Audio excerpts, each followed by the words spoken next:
Hello बच्चों, तो लेकर आए हैं आईटी फाउंडेशन सीरीज का लेक्चर नंबर 06 चैप्टर मोशन का। और लेक्चर नंबर 5 में हम लोग प्रॉब्लम डिस्कस किए थे। लेक्चर नंबर 06 में हम इक्वेशन ऑफ मोशन को ड्राइव करेंगे बाय ग्राफिकल मेथड से। इसके बाद में एक लेक्चर और हम कवर करेंगे जो हमारा टॉपिक रह गया है यूनिफॉर्म सर्कुलर मोशन का। उसके बाद में ये चैप्टर हमारा कंप्लीट हो जाएगा और उसी लेक्चर में हम डिस्कस करेंगे प्रॉब्लम को भी। ठीक है, तो ओवरऑल चैप्टर मोशन का 2 लेक्चर आप लोग को हम प्रोवाइड करेंगे। ठीक है, तो हम लोग जो लेक्चर नंबर 04 में जनरल तरीके से हमने जो प्रूफ किया था इक्वेशन ऑफ मोशन को, तब हमने प्रूफ किया था जब हमारा ऑब्जेक्ट नॉन यूनिफॉर्म मोशन में रहता था, जहां पे एक्सेलरेशन क्या होता था, आपका कांस्टेंट होता था। जरा सा याद करवा दूं। ठीक है, क्या होता था? कांस्टेंट होता है। ठीक है, तो हमने फर्स्ट इक्वेशन प्रूफ किया था v is equal to u plus a t, और जो हमारा सेकेंड इक्वेशन था वो था डिस्टेंस या displacement is equal to u t plus half e t square. और थर्ड इक्वेशन हमने देखा था v square minus u square is equal to 2 times of e s. और फोर्थ इक्वेशन हमने देखा था s n f is equal to u plus half of a n two n minus one. ठीक, ये हमने 4 इक्वेशन को general method से drive किए थे। बट हम ग्राफिकल मेथड से इन 3 इक्वेशन को ड्राइव करेंगे। ग्राफिकल मेथड से कितने इक्वेशन को हमें ड्राइव करना है? 3 को करना है। ठीक है, तो हम लोग यहां पे एनालिसिस करने के लिए जा रहे हैं ग्राफ को। ठीक है,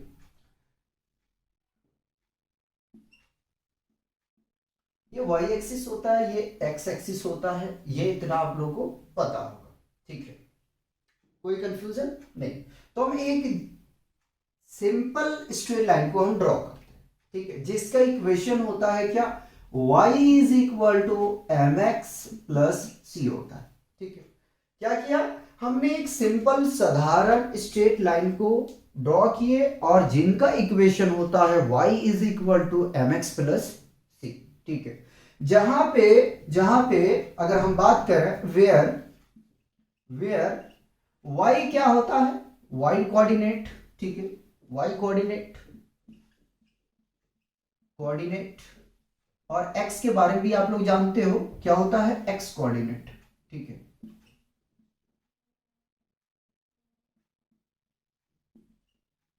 आपके लिए 2 चीजें नया है। एक तो है आपका क्या? m क्या होता है? m होता है स्लोप। m क्या होता है? स्लोप। और c क्या होता है आपका? y intercept. ठीक है, y इंटरसेप्ट। ठीक है, अभी हम डिस्कस करेंगे, घबराने की कोई बात नहीं। ठीक है, अब स्लोप क्या होता है सबसे पहले हम इसके बारे में जानते हैं। ठीक है, स्लोप क्या होता है? यानी कि m है ना, m होता क्या है? तो अगर हम m को डिफाइन करने के लिए जाएंगे तो हम ये कह सकते हैं m हमारा होता है inclination of line from the x axis, है ना, inclination of line from x axis. ठीक है, एक्स एक्सिस यानी कि एक्स एक्सिस से कितना एंगल बना रहा है। ठीक है, जो लाइन हमारा है वो एक्स एक्सिस से कितना इंक्लाइंड है। ठीक है, कितना एंगल फॉर्म कर रहा है। ठीक है, तो आप चाहे तो यहां आप जो है वो एक्स एक्सिस बना सकते हैं। अगर आपका दिल करे तो आप यहां से भी बना सकते हैं। अगर आप चाहें तो आप यहां से भी एक्स एक्सिस को ड्रॉ कर सकते हैं। ठीक है, और जो एक्स एक्सिस से एंगल बना रहा है, क्या हम उसको थीटा कह सकते हैं? अल्फा भी आप कह सकते हैं, बीटा भी कह सकते हैं, गामा भी कह सकते हैं। ठीक है, तो क्या हम इसको भी थीटा कह सकते हैं? करस्पॉन्डिंग एंगल जो होता है वो क्या होता है? बराबर होता है। तो ये थीटा, इसको भी थीटा, इसको भी आप थीटा कह सकते हैं। ठीक है, हमने क्या कहा? एम जो है inclination of line from the x axis, यहां पे दा लगा दे। ठीक है, फ्रॉम द एक्स एक्सिस। ठीक, अब स्लोप की बात करें, एम इज इक्वल टू क्या होता है? तो m इज इक्वल टू होता है टेन थीटा, जिसके बारे में आप पहली बार सुन रहे हैं कि m इज इक्वल टू होता है टेन थीटा। ठीक है, और tan theta is equal to होता है परपेंडिकुलर अपॉन बेस, या तो हम कह सकते हैं y2 minus y1 divided by x2 minus x1। अभी हम टेन थीटा को और अच्छे तरीके से आपको समझाएंगे, घबराने की बात नहीं है। यानी कि स्लोप इज इक्वल टू क्या होता है? y2 minus y1 divided by x2 minus x1। इसी को हम लोग क्या कहते हैं? स्लोप कहते हैं। ठीक है, y इंटरसेप्ट अभी नहीं समझाएंगे। देखिए, अगर हम टेन थीटा की बात करें, किसी भी ट्रायंगल में टेन थीटा क्या रिप्रेजेंट करता है? ठीक है, तो हम एक राइट एंगल ट्रायंगल ले लेते हैं, वहां से हम आपको समझाते हैं कि टेन थीटा क्या रिप्रेजेंट करता है। ठीक है, तो हमने क्या किया, यहां से एक राइट एंगल ट्रायंगल बनाया, जिसमें राइट एंगल हमने क्या ले लिया? पी को ले लिया। ठीक है, क्यू और आर। ठीक है, हमने यहां पे क्या किया कि थीटा कंसीडर किया। क्या हमने किया? थीटा कंसीडर कर लिया। ठीक है, तो टेन थीटा किसी भी राइट एंगल ट्रायंगल में ये बताता है कि परपेंडिकुलर अपॉन बेस होता है। और अच्छे से समझो, टेन थीटा किसी भी राइट एंगल ट्रायंगल को क्या रिप्रेजेंट करता है? परपेंडिकुलर अपॉन बेस करता है। ठीक है, अगर देखें तो परपेंडिकुलर क्या है? पी क्यू है। ठीक है, पी क्यू है। और अगर बेस देखें तो क्या है आपके पास में? पी आर है। ठीक है, क्या है? पी आर है। ठीक, अभी यहीं रुक जाओ, बताओ यहां तक कोई कंफ्यूजन है तो? ठीक है, अब हम ऐसा करते हैं कि इस लाइन पे अगर हम दो पॉइंट को कंसीडर कर ले, कर सकते हैं ना भाई? एक पॉइंट हमने ये कंसीडर कर लिया, और हर एक पॉइंट का अपना अपना x कोऑर्डिनेट होगा और y कोऑर्डिनेट होगा। तो इस पॉइंट को हम क्या कह देते हैं? x1 कॉमा y1 कह देते हैं। और एक पॉइंट हमने और कंसीडर कर लिया। ठीक है, एक पॉइंट हमने और कंसीडर कर लिया, तो इस पॉइंट का अपना कोऑर्डिनेट होगा, जिसको हम x2 कॉमा y2 बोल देते हैं। बताओ। ठीक है, और यहां से अगर हम डिस्टेंस इसका देखें तो क्या हम इसको y1 कह सकते हैं? ठीक है, और इसको हम x1 कह सकते हैं, इस पॉइंट को। ठीक है, उसी प्रकार से इस कोऑर्डिनेट से अगर हम एक परपेंडिकुलर को ड्रॉप कर दें, ठीक है, जरा सा देखते रहना, ये x2। ठीक है, हम राइट एंगल ट्रायंगल बनाएंगे। कहां पे राइट एंगल ट्रायंगल बनाएंगे? तो ऐसा करते हैं, ऐसा करते हैं, ये पॉइंट को थोड़ा ऊपर लेके चलते हैं। ठीक है, ये पॉइंट को हम यहां ले लेते हैं। कंफ्यूज नहीं होना है भाई, आप चाहे तो वहीं पे रख ले, कोई दिक्कत नहीं है। ये y1 है। ठीक, और यहां पे एक हम राइट एंगल ट्रायंगल को ड्रॉ कर रहे हैं, जो मुझे समझाना है। क्या समझाना है?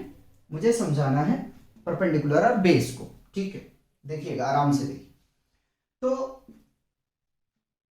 हमने कह दिया, क्या कह दिया? ये कह दिया कि यहां से हमने इस पॉइंट को ज्वाइनिंग कर दिया, मिला दिया। ठीक है, तो ये वाली यहां से यहां तक का जो डिस्टेंस है वो y1 है, और यहां से जो डिस्टेंस हमने लिया है उसको जरा सा करेक्शन करेंगे और यहां लेंगे। ये क्या है? x1। देखते हैं। ठीक, आराम से देखो। तो देखो, 0 से x1 का डिस्टेंस कुछ है। ठीक है, क्या है?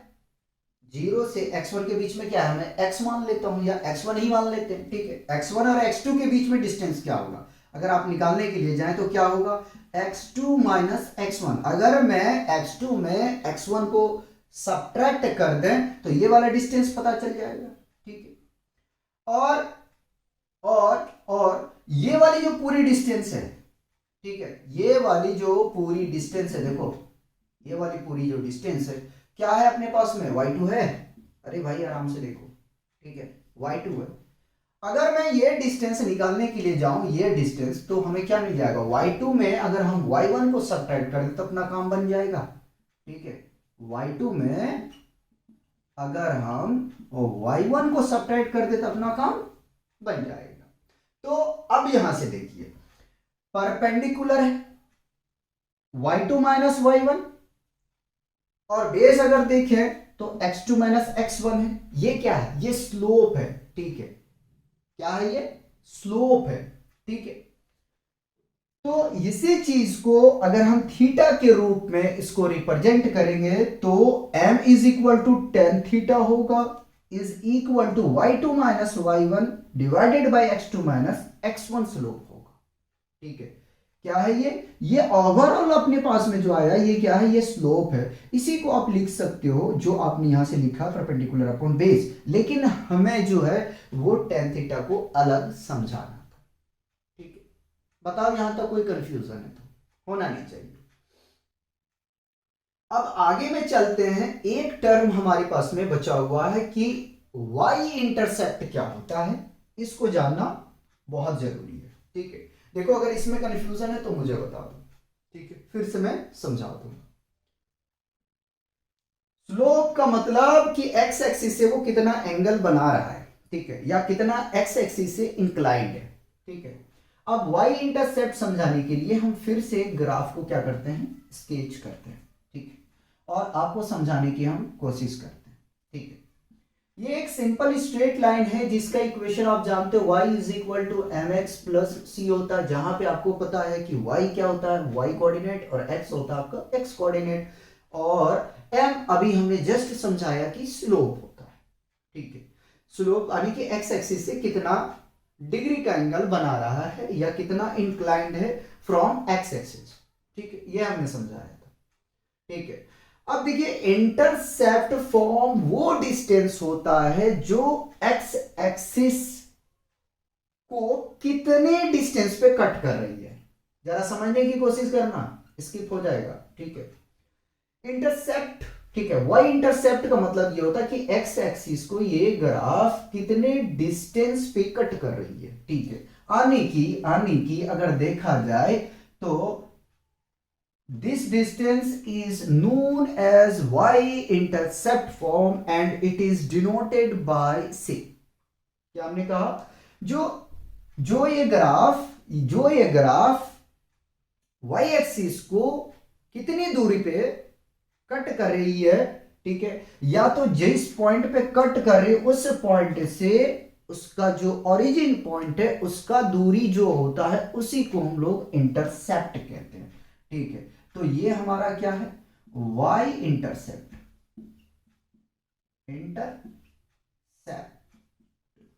ठीक है, और इसको जनरली हम लोग रिप्रेजेंट करते हैं किससे, c से करते हैं। किससे करते हैं, c से करते हैं। अब बताइए कि अगर इसमें कोई कंफ्यूजन है तो मैं आपको समझा दूं। ठीक है, अगर कोई कंफ्यूजन है तो आपको मैं समझा दूं।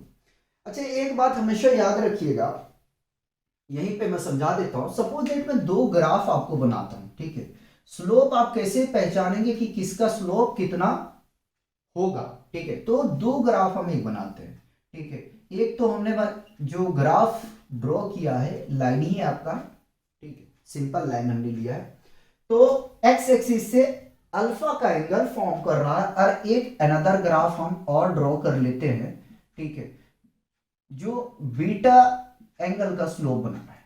ठीक है, अब आप मुझे ये बताएं कि किसका स्लोप ज्यादा होगा। मान लीजिए इस लाइन को मैंने I1 कह दिया, सॉरी इस ग्राफ को मैंने I1 कह देते हैं, इस ग्राफ को मैं I2 बोल देता हूं। ठीक है, ये y एक्सिस से और ये आपका x एक्सिस से।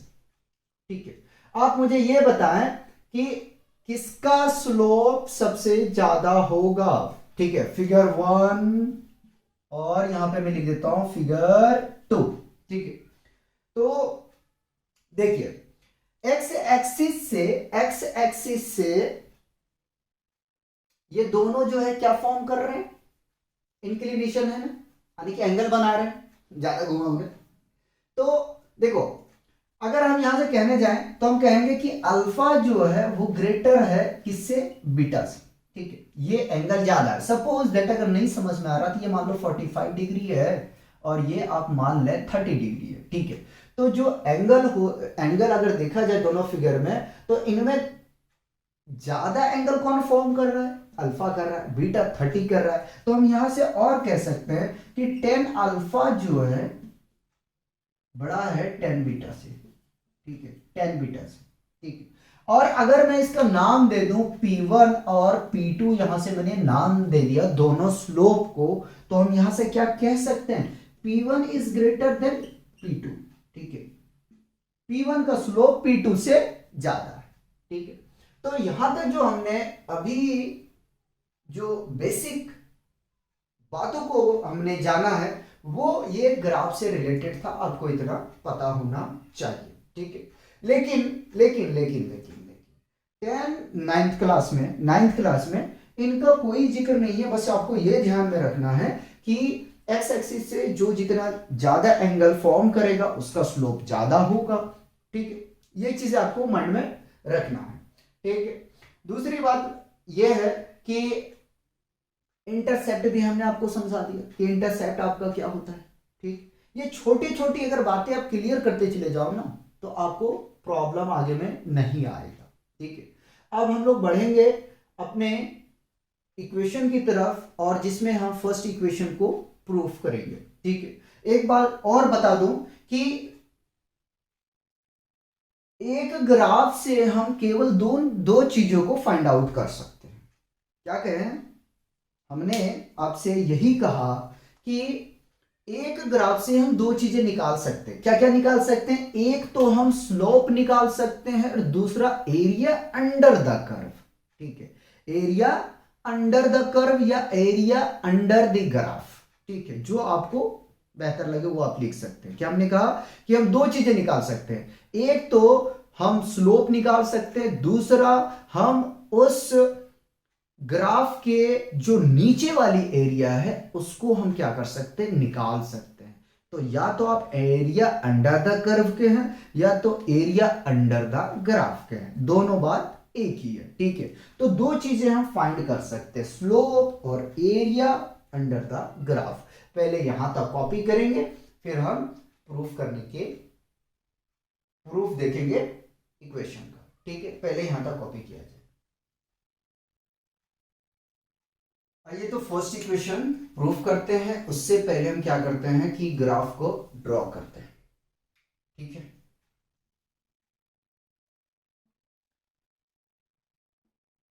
एक्स एक्सिस में हम टाइम को कंसीडर करेंगे। ठीक है, टाइम को, और वाई एक्सिस में हम वेलोसिटी को कंसीडर करेंगे, वेलोसिटी। ठीक है, वेलोसिटी टाइम ग्राफ हमने ड्रॉ किया है। ठीक है, और हम मान लेते हैं कि जब हमारा टाइम 0 था, ठीक है, ऐसी मैं ओ लिखा हूं, वही कंसीडर करूंगा। जब टाइम हमारा 0 था उस वक्त इनिशियल वेलोसिटी हमारा क्या था, u था। ठीक है, और कुछ समय के बाद में यानी कि t टाइम पे हमारा वेलोसिटी क्या हो जाता है, फाइनल वेलोसिटी v हो जाता है। ठीक है,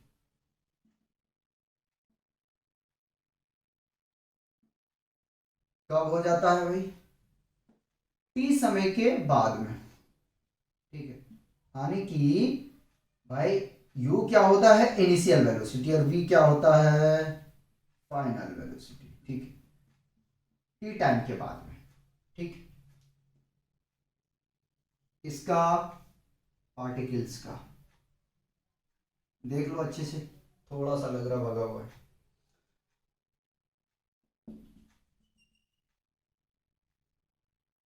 एक्सेलरेशन कैसा है, यहां पे कांस्टेंट है और पॉजिटिव है। इससे ये पता चल रहा है कि जो इसकी वेलोसिटी है वो कंटिन्यू इंक्रीज हो रहा है। ठीक है, एक्सेलरेशन जब पॉजिटिव है आपका तो उससे यही पता चलता है, उससे यही हम कहते हैं कि जो है वो कंटिन्यू वेलोसिटी बढ़ रहा है, ठीक है। अगर मैं रिप्रेजेंट करने जाऊं तो इस पॉइंट को अगर मैं ए कह दूं, ठीक है, और इसे मैं बी कह दूं और इसे सी कह दूं और इसे डी कह दूं, कोई बात। इनिशियल वेलोसिटी क्या है, यू है, ठीक है। यानी कि ओ ए जो है वो हमारा क्या है, यू है। तो सी डी भी क्या होगा आपका, यू होगा, ठीक है। और BD जो है वो कंप्लीट हमारे पास में क्या है, फाइनल वेलोसिटी यानी कि V है, ठीक है, क्या है, V है। और अगर हम निकालने के लिए जाएं तो BC क्या हो जाएगा, फाइनल माइनस कर देंगे हम इनिशियल, क्या कर देंगे, इनिशियल कर देंगे, तो यानी कि V माइनस यू, ठीक है। और 0 से T के बीच में अगर टाइम हम देखें तो क्या आएगा, T आएगा, तो यहां मैं कंसीडर कर सकता हूं T, कोई प्रॉब्लम तो नहीं है, ठीक। बता भाई, अगर कंफ्यूजन है तो मैं अभी कल क्लियर करूंगा, ठीक है, ऐसे होनी भी नहीं चाहिए, ठीक है। तो हमने आपसे कहा कि किसी ग्राफ से हम दो चीजें को कैलकुलेट कर सकते हैं, एक तो स्लोप और दूसरा उसका एरिया अंडर द कर्व या एरिया अंडर द ग्राफ, ठीक है। चलते हैं, तो स्लोप, ठीक है, स्लोप ऑफ द ग्राफ, ठीक है, slope of the graph is equal to हमने क्या पढ़ा है, परपेंडिकुलर अपॉन बेस। तो परपेंडिकुलर अगर देखने के लिए जाएंगे तो आपको क्या मिलेगा, BC, और बेस अगर देखें तो क्या है आपके पास में AC, ठीक है। और स्लोप ऑफ द ग्राफ को हम और क्या लिख सकते हैं, या किसके इक्वल में होता है, तो एक्सेलरेशन के होता है, लेकिन हम लिखेंगे क्या कि slope of velocity time graph is equal to, perpendicular देखें तो परपेंडिकुलर BC क्या हम लिखेंगे, V माइनस यू। और अगर हम AC की बात करें तो डिस्टेंस क्या हमारे पास में, T है, ठीक है, T है, ठीक है। Slope of VT graph is equal to क्या होता है, एक्सीलरेशन, ठीक है, होता है ना। और ये फॉर्मूला आप देख लो, फॉर्मूले देख लो, लिख सकते हैं ना, स्लोप ऑफ VT ग्राफ को हम एक्सीलरेशन, ठीक है, V minus u by T, ठीक है। अगर थोड़ा सा हम क्या करें, इसको सिंप्लीफाई करने की कोशिश करेंगे तो हमें मिलेगा क्या, जरा ध्यान दीजिएगा, क्रॉस मल्टीप्लाई अगर हम कर दें यहां से, तो यहां से हमें मिल जाएगा V minus u is equal to the product of acceleration and time, ठीक है, और V is equal to U plus AT मिल जाएगा, जो हमें फर्स्ट इक्वेशन ड्राइव करना था। देखो जरा, अगर कोई फर्स्ट इक्वेशन में अगर कहीं प्रॉब्लम है तो मैं उसको करवा दूंगा, ठीक है। तो फर्स्ट इक्वेशन हमने क्या किया, यहां से ड्राइव कर लिया, ठीक है।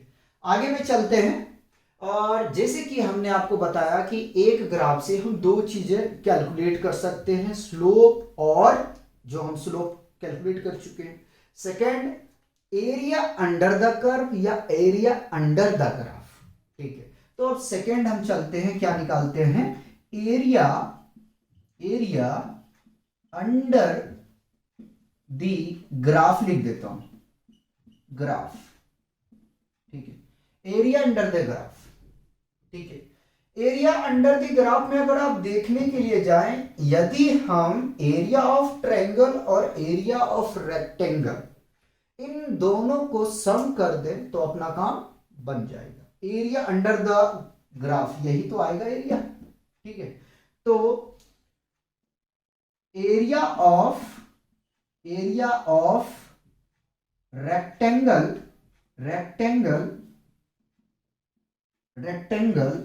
OACD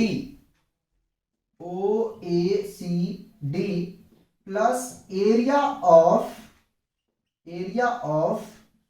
ट्रायंगल ACB, ठीक है। और एरिया अंडर द ग्राफ क्या है, वही हमारा डिस्प्लेसमेंट है, ठीक है। Area of rectangle O A C D is equal to होता है length into breadth plus area of triangle equal to होता है हाफ बेस इनटू हाइट, ठीक है। तो डिस्प्लेसमेंट इज इक्वल टू, अगर लेंथ देखें तो क्या है आपके पास में ओसी प्लस, मिस्टेक तो नहीं किया, ठीक है। और अगर ब्रेथ देखें तो हमारे पास में क्या है सी डी, प्लस नहीं है प्लस नहीं है बेटी, सी डी इंटू में है प्लस हाफ, ठीक है। बेस क्या अपने पास में, ट्रायंगल की हम बात कर रहे हैं तो ए सी, और हाइट क्या आपके पास में बी सी, ठीक है। आराम आराम से देखो, ठीक है, आराम आराम से देखो। तो ओसी अपने पास में क्या है टी है, और अगर सी डी के देखने जाए तो आपके पास में क्या है यू है, ठीक है, प्लस हाफ ए सी क्या है टी है, और बी सी देखो जरा सा क्या है v माइनस यू है, ठीक है, v माइनस यू है। देखो यहां तक कोई कंफ्यूजन हो तो थोड़ा सा हम सिंप्लीफाई करते हैं, ठीक है। तो s is equal to u t plus half t. अगर अगर अगर अगर अगर अगर हम टाइम यहां से कैलकुलेट करने की कोशिश करेंगे तो देखो क्या मिलेगा, जरा से देखो। अगर हम टाइम कैलकुलेट करते हैं t इज इक्वल टू क्या हम लिख सकते हैं v minus u by a, ठीक है। टाइम को अगर करना है तो कर सकते हैं, नहीं तो हम ऐसा करते हैं कि एक मिनट जरा सा रुक जाना, कुछ भी मत करो, इन दोनों को देखो निकाल के तो रखे हैं यार, क्यों उसको छेड़ने की कोशिश करेंगे, ठीक है। v माइनस यू को हम क्या लिख सकते हैं, ए टी लिख सकते हैं। चलिए तो हम क्या लिखेंगे प्रोडक्ट में ए टी, ठीक है। और थोड़ा सिंप्लीफाई करते हैं, आने की s is equal to u t plus, जब इनका प्रोडक्ट करोगे तो आपको मिलेगा हाफ ए टी स्क्वायर, और यही अपने को क्या करना है, प्रूफ करना है, ठीक, प्रूफ करना नहीं, प्रूफ करना था ठीक है, यही अपने को प्रूफ करना था, ठीक है। तो देखो यार, अगर आप अच्छे तरीके से देखोगे ना तो ग्राफिकल मेथड हो या जनरल अप्रोच हो, दोनों टफ नहीं होते हैं। आपका ऑब्जर्वेशन कैसा है ये आप पे डिपेंड करता है, ठीक है। एक इक्वेशन और हमारा बचा है थर्ड, उसको करवाएंगे, उससे पहले क्या करेंगे, आप कॉपी करेंगे, ठीक है, कॉपी कीजिए। थर्ड इक्वेशन करते हैं। अब थर्ड इक्वेशन में क्या करेंगे ये आप लोग बताएंगे, क्योंकि किसी भी ग्राफ से हम दो चीजें कैलकुलेट कर सकते हैं, निकाल सकते हैं, एक तो स्लोप और दूसरा एरिया अंडर द कर्व, ठीक है, जिसमें हमने दोनों चीजें निकाल चुके हैं। अब बताइए करें तो क्या करें, तो कुछ जुगाड़ करते हैं। क्या जुगाड़ करते हैं, क्या हम अगर कल लिखें कि एरिया अंडर द ग्राफ, ठीक है, ये मुझसे अच्छा नहीं बनता यार, area under the graph is equal to area of trapezium, t बनाते एफ और टी में फर्क नहीं रहेगा, trapezium, area of trapezium O A B D. Trapezium का कंडीशन क्या है भैया, दो अपोजिट साइड पैरेलल होते हैं, देखो ये वाली और ये वाली, ठीक है, आपस में क्या है पैरेलल है, ठीक है। तो हमने क्या जुगाड़ लगाया, हमने जुगाड़ ये लगाया कि एरिया अंडर द कर्व के इक्वल में हमने कर दिया एरिया ऑफ ट्रेपेजियम, ठीक है। ओ ए बी डी ये वाली एरिया देखें तो पूरा ट्रेपेजियम है, ठीक है। अब यहां पे बात आ जाता है कि एरिया ऑफ ट्रेपेजियम का फॉर्मूला क्या होता है, तो फॉर्मूला होता है half of sum of two parallel side, ठीक है, sum of two parallel side. और टू पैरेलल साइड क्या है, एक तो ओ ए है, ठीक है, plus B D multiplied by distance between two parallel side. तो distance between two parallel side, distance between two parallel side, दोनों पैरेलल साइड के बीच का दूरी अगर देखें तो क्या है आपका AC है, ठीक है, AC। चलो रखो, और यही हमारा डिस्प्लेसमेंट है। तो हाफ OA क्या है आपके पास में, देखो U है, और BD V है भैया, क्या है, V है, और AC जरा सा देखो, the distance between two parallel side, the distance between two parallel side क्या है, T है, ठीक है। अगर थोड़ा सा और हम रीअरेंजमेंट करें तो क्या हम इसको लिख सकते हैं कि हाफ V प्लस U, ठीक है, और T। जरा सा याद करो यार, जब हमने इक्वेशन ड्राइव किया था तो वहां पे हमने टी को कैलकुलेट किए थे, अगर नहीं किए थे तो कोई बात नहीं, हम करके दिखाते। देखिए हमने ये निकाला था, acceleration is equal to final velocity minus initial velocity by time, ठीक है। अगर यहां से हम टाइम को कैलकुलेट करने के लिए जाएं, इट इंप्लाइज दैट, तो t is equal to v minus u by a. अगर हम टाइम के प्लेस पे ये वैल्यू को सब्स्टिट्यूट कर दें तो अपना काम बन जाएगा, ठीक है। तो displacement is equal to half v plus u into v minus u by a, ठीक है, लिख सकते हैं। इसको ब्रैकेट में ले लें, इसको भी ले लें, ठीक है। अगर थोड़ा और सिंप्लीफाई करने जाएं तो हम क्या लिख सकते हैं, v plus u into v minus you divided by 2 times of a। और इसको अगर हम शिफ्ट कर दें लेफ्ट हैंड साइड पे तो ये बन जाएगा 2 times of as is equal to v plus u into v minus u. अब जरा सा इसको जो है गौर से देखो, क्या कुछ आपको दिख रहा है, नहीं दिख रहा है तो कोई बात नहीं, हम आपको दिखाने की कोशिश करते हैं। आपको पता है कि a square minus b square is equal to a plus b into a minus b, ये आइडेंटिटी आपने पढ़ा होगा। तो हमारे पास में जो फॉर्मेट अभी है अवेलेबल, वो किस फॉर्मेट में है, इस फॉर्मेट में। हमें पहुंचना है कहां, यहां पे पहुंचना है। तो क्या लिख दे, बताओ, लिख दे ना।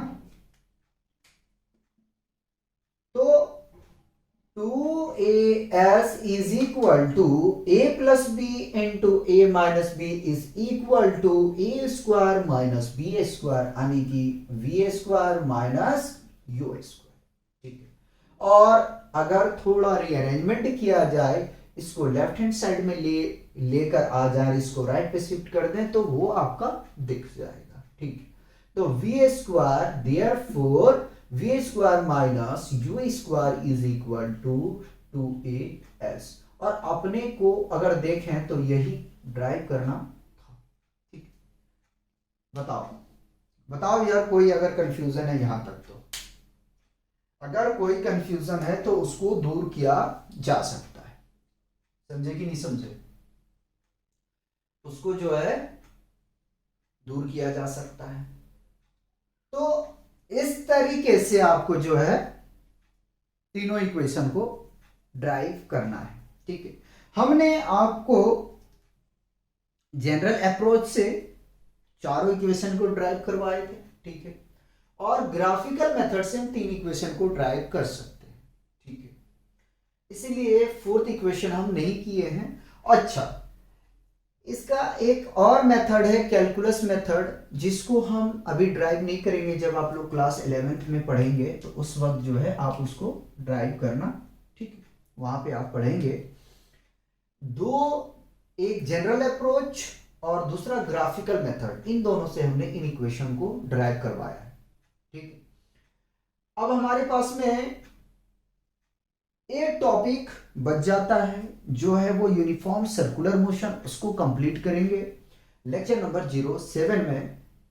तब तक आप देखिए, अगर कोई प्रॉब्लम है तो उसको हम क्लियर कर देंगे, अगर प्रॉब्लम नहीं है तो कोई बात नहीं, ठीक है। लेक्चर को हम यहीं पे वाइंड अप करेंगे। कल हम लेक्चर आप लोग को फिजिक्स दे रहे हैं, परसों जो है लेक्चर मैथ का मिलेगा, फिर आपको फिजिक्स का मिलेगा। मैंने पहले आप लोगों को बता चुके हैं कि अल्टरनेटिव लेक्चर आप लोग को जाएंगे, ठीक है। तो आप लोग कॉपी कीजिए और पढ़ते रहिए, इंजॉय कीजिए।